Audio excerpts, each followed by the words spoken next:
ነው መቆያ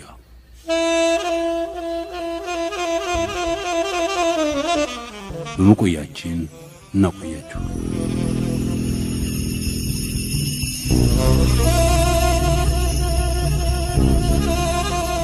ችት ቢሰነዘርባቸውም ፑቲን የበረከተ ኃይል ተጠቅመው የቼቼንያን አማጽያን ልክ አስገቧቸው። ከቀደሙት የሩሲያ መሪ የልሲን በተለየ ግንባር ድረስ ሄደው ጦርን በማናገር ችግር ከመፍታትም በላይ ሜዳሊያ ሸልመው ማዕረግም ሰጡ። የሩሲያ ጦር አባላትም ተረስተን የነበርነውን ያስታወሰን ሲሉ አሞገሷቸው።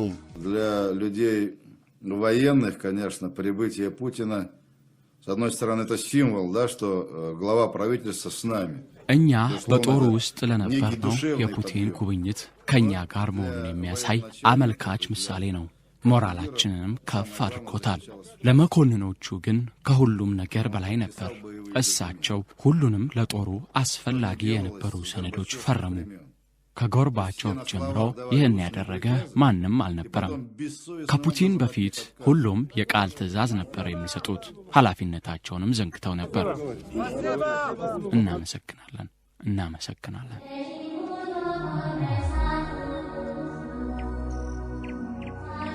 በወታደራዊው መስክ አርበኛ በመባል ስማቸው ገኖም በሕዝብ ተቀባይነት ያገኙት ፑቲን የሩሲያን ሕዝብ ልብ ያገኙበት ሌላው ስኬት የምጣኔ ሀብት እድገት ማምጣታቸው ነው። ለማመን በሚያቀት ፍጥነት የሩሲያ የአገር ውስጥ አጠቃላይ ምርት ጂዲፒ በ72 በመቶ አሳደጉት። የሩሲያ አብዛኛው ሕዝብ የዕለት ከዕለት ገቢ በሦስት እጥፍ መጨመርም ቻሉ። ድህነትና ሥራ አጥነትን በጥቂት ዓመታትም በግማሽ ለመቀነስ በመቻላቸው በአብዛኛው ሕዝብ ዘንድ ይበልጥ ለመወደድ በቁም። ያለ ፑቲን መሪ የለም እስከ ማለትም ተደረሰ። በሌላው ገጽ የፑቲን ከፍ ማለት የማይወዱም አልታጡም። በተለይ ደግሞ ከኤልሲን ጀርባ መንግሥትን ይዘውር የነበረው ቤተሰቡ የሚባለው ቡድን በዚህ ረገድ ይጠቀሳል። በዘረፋ የከበሩ ኦሊጋርክ የሚባሉት የመገናኛ ብዙሃንን በአብዛኛው በመቆጣጠራቸው ለፑቲን ፈተና መሆናቸው አልቀረም። በዘረፋ ያገኙትን ገንዘብም እየረጩ ተቃዋሚ አበዙባቸው። በተለይ ከእነዚህ መሃል 2 አስርት ዓመታት ሳይሞላም ከመሬት ተነስተው ቢሊዮኔር የሆኑት ቦሪስ ቦርዞፍስኪ፣ ሮማን አብራሞቪች፣ ሚካኤል ኮርዶቭስኪ፣ ቭላድሚር ፑቲን፣ ቪታሊያ ማልኪን ይጠቀሳሉ። Не была констатация того, что большие очень деньги уходят за рубеж, застревают там, и что возвращение этих сумм... ሪፖርቱ እንደሚያሳየው እጅግ መጠኑ የበዛ ገንዘብ ወደ ውጭ መሸሹ ነው። ገንዘቡን ለማስመለስም አንድ መንገድ ብቻ ነበር።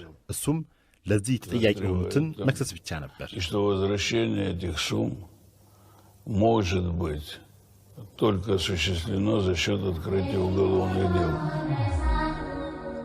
የሕዝብ ሀብት የበሉ በሚል ፑቲን የከፈቱት ዘመቻም በዘረፋ የከበሩትን ገሚሱን ለእስር የቀረውን ለስደት ዳረገ።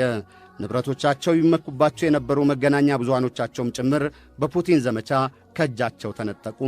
ምዕራባውያን ፑቲን አምባገነን ሆኑ የሚል ተቃውሞ ቢያቀርቡም እሳቸው ግን የሚሰሙ አልሆኑም። ብዙሃኑ የሩሲያ ሕዝብ ግን ደማችንን ከመጠጡት ትኋኖች ገላገለን ሲሉ መወድሳቸውን አበረከቱላቸው። የሩሲያ ታላቅነት ከጠንካራ ወታደራዊ ኃይልና የስለላ መዋቅር መመንጨቱን የሚያውቁት ፑቲን ተዳክሞ የነበረውን ሰራዊት በማጠናከር ብቻ አልተወሰኑም፣ ይበልጥ ከፍ ከፍ አደረጉትም እንጂ።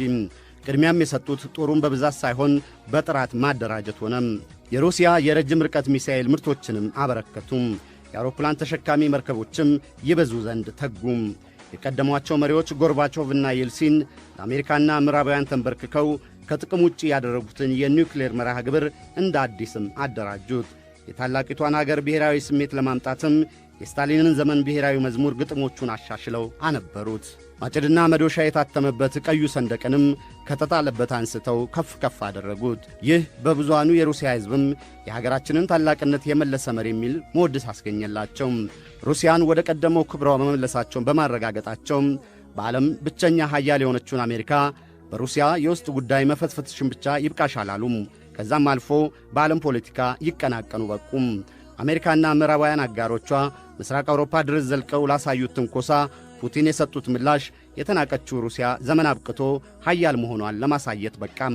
ዛሬም ድረስ በዓለም ፖለቲካ አሜሪካ ብቻዋን መፈንጨት እንዳትችል ፈርጣሟን ሩሲያ ፑቲን እንደፈጠሩ ብዙዎች ይስማማሉ።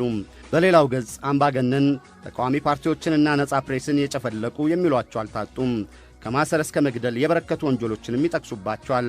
በአንድ ወቅት ጠቅላይ ሚኒስትር፣ በሌላ ጊዜ ደግሞ ፕሬዚደንት እየሆኑም የሩሲያን መንበር በኃይል በመዘወር 2 አስርተ ዓመታት ሊሞላቸው ጥቂት የቀራቸው አምባገነንም እያሉ ይተቿቸዋል። በትችቱ ድምፃቸው ጎልቶ የሚሰማው ደግሞ አሜሪካና ምዕራባውያን አጋሮቿ ናቸው። 6ኛ ደረጃ ዳን ጥቁር የማርሻል አርት ቀበቶ ያላቸው ፑቲን ምንም የማይሳናቸው ሙሉ በኩሉ አይነት ናቸው ለብዙሃኑ ሩሲያውያን። ከመወዳደሪያ መኪና እስከ ባህር ውስጥ ሰርጓጅ መርከብ መዘወር የሚችሉም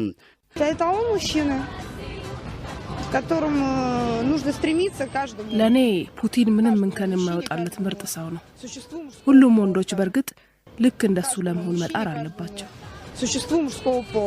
ጀርመንኛ፣ እንግሊዝኛና የስዊድን ቋንቋ ልክ እንደ ሩሲያ ቋንቋ የሚያቀላጥፉ የበቁ ሰላይ ምናቸውና እያወደሱ ይዘፍኑላቸዋል። በተለይ ወጣት ሴቶች ወዳጆቻቸው እንደ ፑቲን ይሆኑ ዘንድ ይመኛሉ። በትልቁ ግን በሩሲያ ጥቅም ላይ የማይደራደሩ የወደቀውን ክብሯን በመመለሳቸው የበለጠ ያሞግሷቸዋል። ከሰሞኑ ደግሞ ክሩስቼቭ አሳልፎ የሰጣትን ክሪሚያን ያስመለሰ ጀግና የሚል የክብር ስም ጨምረውላቸዋል።